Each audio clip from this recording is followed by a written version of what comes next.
This was patented by the scientist and Nobel Prize was given in 20.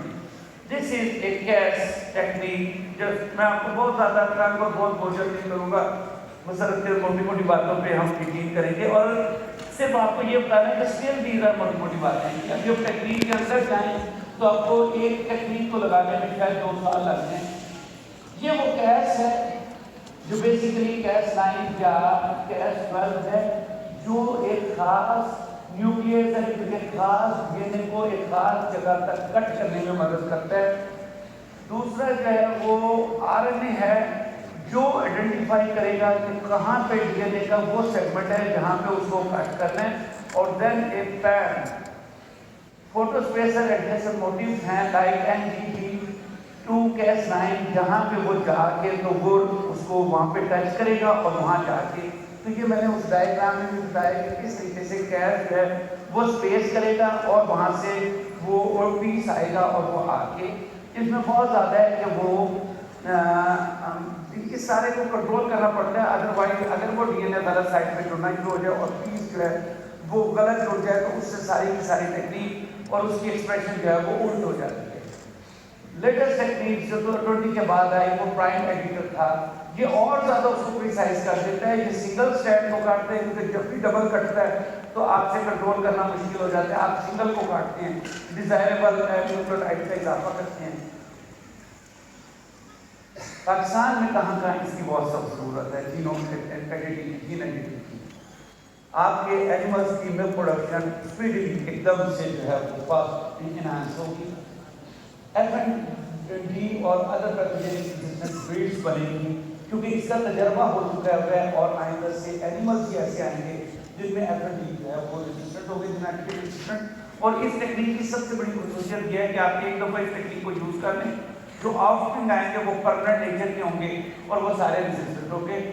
Viral and other pathogenic resistant chicken strains well production of human इंटरफ्रॉन beta in chicken eggs, इसके तजर्बात हो चुके not in Pakistan, Europe में हुए कि इंटरफ्रॉन वाले eggs बनने शुरू हो गए। आप उसको नॉर्मल अपनी खुराक में खाएं और ये जो पाकिस्तान में 10% और बाज़ बात लोग कहते हैं कि 20% तक जो है हेपेटाइटिस है वो खुद ब खुद इलाज होना शुरू हो जाएगा। और cash nucleus based molecular diagnostic strips, अब लोग स्ट्रिप्स यूज़ करते हैं। आप उसको जस्ट वो उसकी प्रोडक्ट जो भी ट्रेड है वो रखें कहीं और उससे चेक कर लेंगे उनका। ये पाकिस्तान में हमने काम शुरू किया जिसमें हमने शीप में जो लोही हमने शीप रखी और मायस रेटिंग रखी।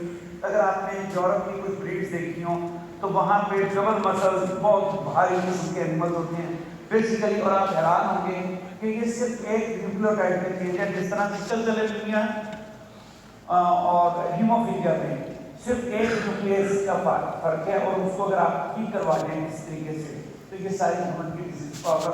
तो मायोस्टेटिन में जो है वो पॉइंट नंबर 6723 पे ही रिप्लेस्ड ए जिसकी वजह से वो एनिमल जो है तो हमने चेक किया अपने सबसे पहले और फिर उसके बाद हमने उसको देखा कि कौन सा वाला ज़्यादा अच्छा जो है वो मोटिव उसके लिए इस्तेमाल हो सकता है। फिर उनकी डिफरेंट सिलेक्शन की, फिर वो इलेक्ट्रॉनिक सेल के अंदर सेल लाइन के अंदर उसको डाला, उसको चेक किया क्या है वो लाइन में आया और उसके बाद हमने लोही के अंदर इसको रखा। ये देखिए जिस वक्त हमने ये चेक करना शुरू किया कि 3 प्राइम क्या रीजन में मायोस्टेटिन जीन में क्या है तो वो हमने चेक किया कि वो वहाँ पे ए है। जो अगर आप येलो लाइट येलो कलर में देखें तो ये अगर ए जो है वो जी में कन्वर्ट हो जाए तो ये डबल मसल शीप की प्रोडक्शन जो है वो बड़े आराम से हो सकती है। और ये हमने फिर इसको आइडेंटिफाई किया। ये सीक्वेंस में हमने चेक किया हमारी ब्रीड्स फॉर्चुनेटली सारी की सारी ए पे है and there is a good potential for us, क्योंकि अगर आप सिर्फ एक न्यूक्लियोटाइड को अपने जार्गो में चेंज कर लें तो 20 से 25% मीट प्रोडक्शन जो है वो मुल्क में इंक्रीज हो सकती है।